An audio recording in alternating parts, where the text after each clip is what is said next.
ওর বাবাকে হাত ধরে বলছি চলো একটু ওকে জড়িয়ে ধরি। ঠিক সেই মুহূর্তে সঞ্জীব মুখার্জি আর নির্মল ঘোষ ওই এখন যে চেয়ারম্যান হয়েছে সোমনাথ দে, তারা ডিসি নর্থকে নিয়ে আসলো।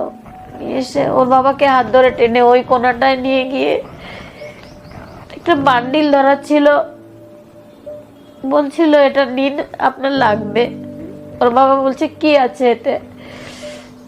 বলছে এটা নিন আপনার লাগবে কাজে। তখন উনি বলছে আপনার এই যে আইপিএস লোগোটা লাগিয়েছেন, এটা করতে আপনার যতটা কষ্ট না হয়েছে তার থেকে বেশি কষ্ট করে আমার মেয়েটা এখানে এসেছিল। আমার মেয়েকে অপমান করবেন না বললে উনি চলে গেছিলেন।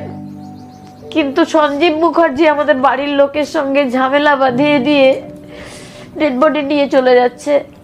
আমার পেছনে বসা ছিল ওর ছোট মানে বন্ধু স্কুলের, সে বলছে নিতে দিও না, নিতে দিও না কাকিমা, নিলে তো সব শেষ হয়ে যাবে। কিন্তু আমি যেন নির্বাক বাকরুদ্ধ হয়ে গেছিলাম, কোনো কথাই আমার মুখ দিয়ে বেরোচ্ছিল না।